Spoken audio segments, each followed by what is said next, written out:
Hand washing is a principle.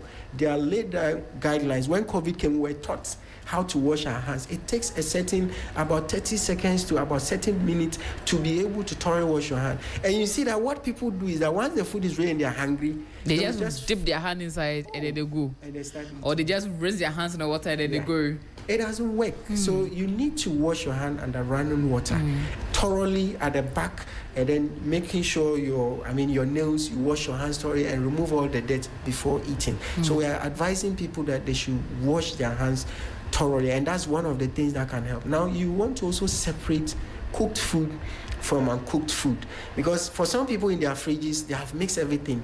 There's no, the demarcation is not in a way that you have the cooked food separate, and so you may sometimes, even when there's light out, you see that the chicken and the meat water defrosting onto things. Yes, is leaking into your cooked food, and you can get like salmonella from those things. Salmonella, yes, is one of the things, the bacteria that are very stubborn to treat. So once these cross-contamination happen, it's going to be a problem. And my issue is the food handlers. Please, if you're a food handler, you are listening to me, please, let's fix this country. Don't say because you want to make profit. The foodstuffs may be affected by floods. But then they'll just use it, they'll blend it, they'll pound it, they'll do whatever they need to. So why are you still using that vegetable to cook when you know that it has been affected by floodwaters, just because you don't want to throw it away? We want to beg you, please, discard those foodstuffs and seek for safer foodstuffs and use to prepare. So because that is why Ghana Health Service had to issue a statement on it. So we want to ensure that the food service people are ensuring that their area is very safe.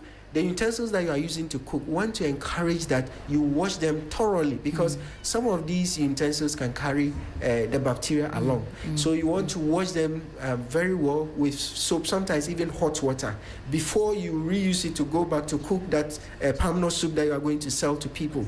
My wache seller, Auntie Muni, please, let's keep the place neat.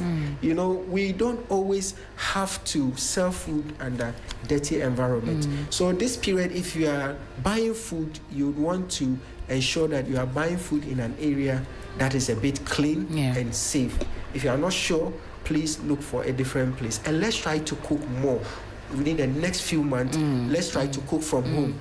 In case you have to buy, please use a microwave, especially vegetables and fruits, because of the risks of either typhoid fever or cholera. And you see, the funny thing is, typhoid fever and cholera is mostly transferred through contaminated urine or fecal matter. And so sometimes you ask yourself, how did fecal matter because get people don't into wash their people's hands. food? They don't wash their hands. Such that the person ate the food and got typhoid fever. You don't understand, because it's just a culture of people not willing to wash their hands.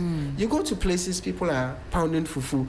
This fufu person who is stirring the fufu just went into the washroom. He comes back. Instead of him to use soap and wash their hand, they will dip their hands in water and start stirring the fufu.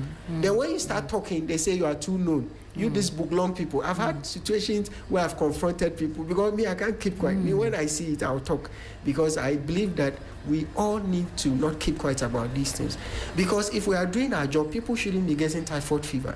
People shouldn't be getting cholera, because it is fecal matter and urine. So how come it got its way into the food? It means somebody did not do his work well. So I want to plead with the food handlers, please, this is the time we need to rise up to the situation. If we see any outbreak of cholera, it means that all of us have not done our work well.